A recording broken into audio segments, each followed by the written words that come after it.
구구절절 프로다정러 ENFP 유형분들에 대한 질문이 제일 많은 것 같아요. 아무래도 남녀 모두가 이상적으로 생각하는 그런 유형이어서 그렇지 않을까 싶고요. 오늘은 ENFP 유형분들처럼 N이랑 F가 들어가는 분들 같은 경우에 언제 이별을 하고 싶어하는지에 대해서 정리를 해드리려고 해요. NFP, INFP, ENFJ, INFJ 요분들이 해당 유형이고요. 이별을 한 경우에 재회는 또 어떻게 해야 되는지 이런 부분들까지 알려드릴게요. 항상 소름 돋는다는 댓글 너무 감사드리고요. 그럼 지금부터 쭉 집중해 보실까요?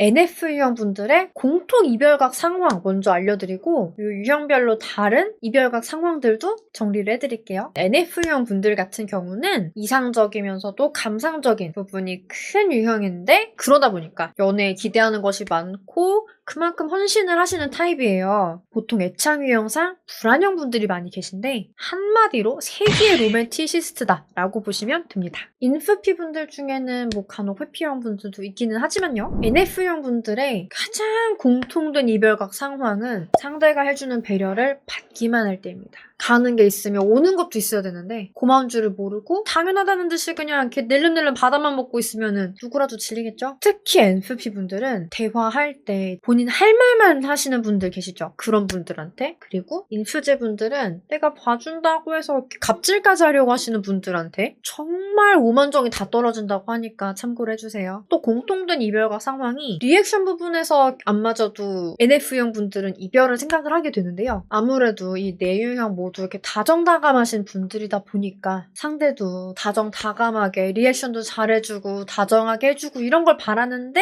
막상 사귀어보니까 무뚝뚝하거나 공감을 해주는 게 아니라 해결책 이렇게 자꾸 제시를 한다든지 싫다는데 자꾸 이렇게 팩폭을 한다든지 이런 경우에는 빠르게 지쳐버린다고 해요. 나는 원래 그래 이런 말보다는 고칠 방법을 제대로 찾는다면 이런 것 때문에 헤어지지는 않겠죠? 사실 로맨티시스트 분들 같은 경우는 진짜 단순해서 말만 좀 이렇게 이쁘게 해줘도 앞에 내가 뭔 잘못을 했든지 딱 풀리는 그런 게 있거든요. 우리 내담자분들은 너랑 보상적 연애 이렇게 잘 써먹고 계시죠? 그럴 때 말 한마디가 천년빚을 갚는 법이잖아요. 특히 연애에서는 같은 말이라도 아다르고 어다르다 보니까 감수성이 높으신 분들이랑 사귈 때는 말 실수를 하거나 오해가 생겼을 때 수습을 할 방법을 꼭 마련을 해주시는 게 좋아요. NF형 모두가 이별을 결심하는 또 하나의 상황은 서운함이 쌓였을 때예요. 특히 NFP분들은 공감 안 해주거나 자꾸 반박하거나 이럴 때 제일 상처를 받고 INFJ분들은 갈등이나 싸움 이런 게 이렇게 커지면 이별각을 잡기 시작을 해요. 혹은 저 사람이 내 마음을 이용을 하네? 라고 생각이 되면 그럴 때 정말 이렇게 뒤도 안 돌아보고 이별을 결심을 한다고 하니까 ENFJ분들을 사귀면서는 좀 후회할 일을 안 만드시기를 꼭 그러고 나중에 후회를 많이 하시더라고요. 사실 그 사람이 나한테 너무나 소중한 사람인데 모르고 이렇게 상처를 줘버렸다면서 여러분이 흔히 생각하시는 것처럼 재회라는 게 불가능하지 않을까 싶은 상황들이 있어요. 근데 그런 상황일지라도 제대로만 하면 되기도 하거든요. 한 가지 명심하실 게 재회는 정말 뼈를 깎는 노력이 필요해요. 이왕이면은 있을 때 잘하세요, 진짜. 그리고 또 NF형 분들이 이별각을 잡게 되는 공통 상황 마지막 두 가지는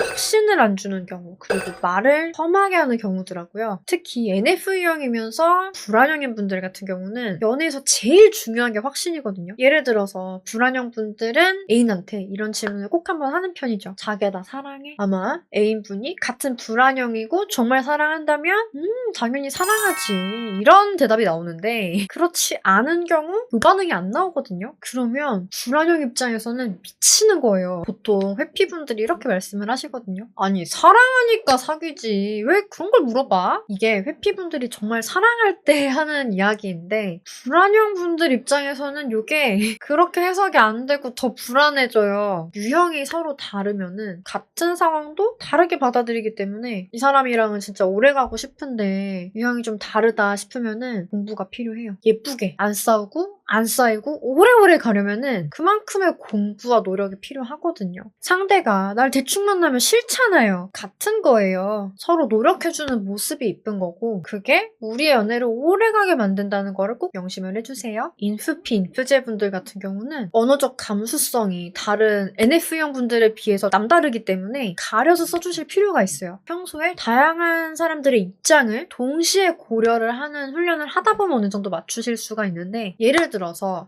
이런 욕을 하면 안 되는데 사람들이 보통 상대가 바보 같은 행동을 하면 자막으로 띄워주세요. 못하겠어요, 말을. 이런 욕을 쓰잖아요. 어떤 분들 입장에서는 남들 다 쓰는 말이지만 언어적으로 좀 감수성이 예민하신 분들 입장에서는 여기 다 비장애인들만 있는 것 같아도 누군가의 가족 중엔 장애인분들이 계실 수도 있고 상처가 될 수 있는데 어떻게 그렇게 말을 함부로 하지? 이런 생각이 들면서 그 사람을 좋게 봤다가도 평가가 달라지고 정이 확 떨어지거든요. 인프피, 인프제 분들이 참 매력적이고 배려심이 많은 분들이긴 한데 이런 분들을 만나려면 그에 맞는 배려심을 갖추고 있어야 한다는 거. 이렇게 NFP, 인프피, 인프제, 엔프제 요 분들의 공통된 이별각 상황을 정리를 해봤어요. 그러면 이번에는 강유형 따로 이별 생각하는 포인트 좀 짚어볼까요?